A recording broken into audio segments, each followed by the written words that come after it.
The Greening of Beijing by Roland Boer, 2019. For a month in the earlier part of 2019, I walked well over 100 kilometers in Beijing. Until then, I had regarded my little corner of the city as an oasis, outside of which is the massive maze of one of the largest cities in the history of human civilization. To be sure, I was accustomed to taking the massive metro system to all corners of the city, but this practice makes no difference to the sense of living in a maze. One speeds along underground, emerging at one's destination in another part of town. Walking is completely different. Initially, I simply set out to find a bicycle shop for local supplies for my new Brompton fold-up bicycle. Before I knew it, I had checked my Baidu map, much better than the woeful Google Maps, to locate another bicycle shop. By the time I found it and returned home, I had walked in a southwesterly loop of about 10 kilometers.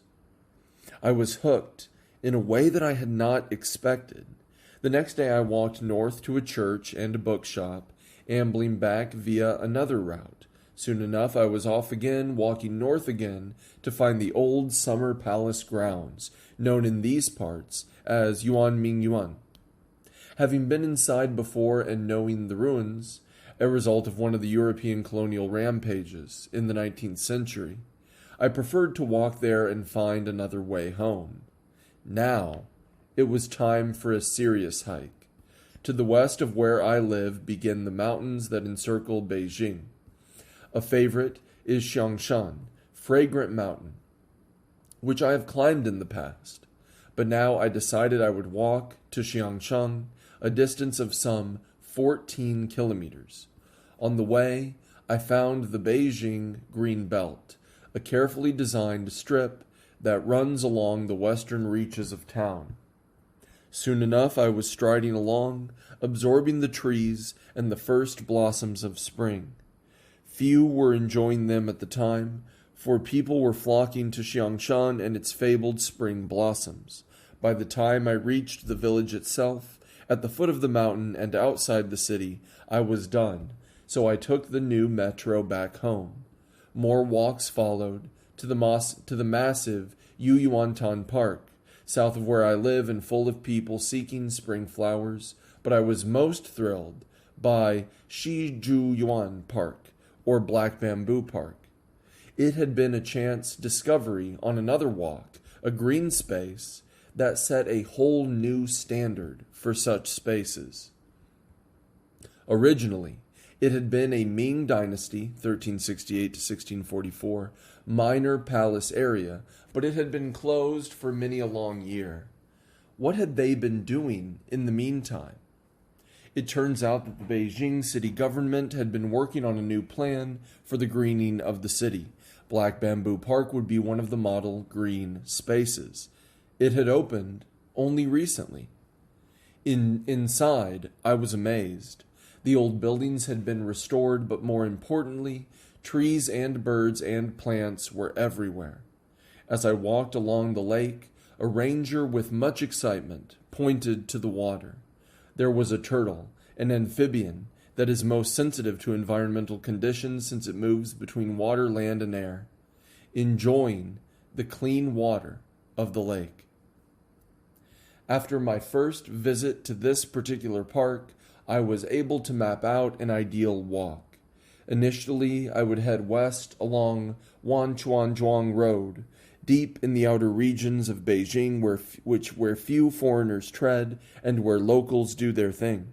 Then I would pick up the western green belt along the Nanchang River, which was yet another new development.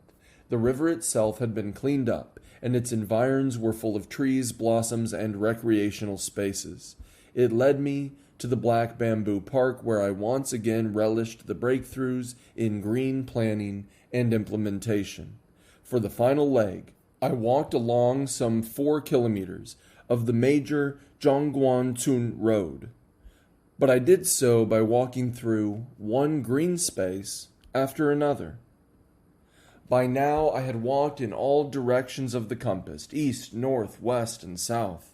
I had hiked into the center of the city, to its outskirts and the mountains, to historic sites of colonial humiliation, and along the ever greater number of green spaces. Above all, I was most struck by the greening of Beijing. Not so long ago, Beijing was a leitmotif of the worst of city living, row upon row of high-rise buildings with an air quality that had become proverbial.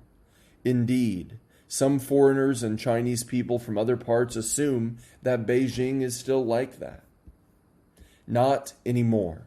The city government has been fully aware that residents would no longer put up with such conditions, so it had set about for many a long year to clean up the city.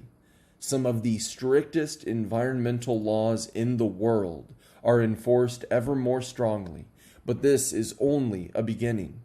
Whole new standards have been set for a greening of the city. The air quality would be tackled through many a policy that has seen it gradually improve year upon year.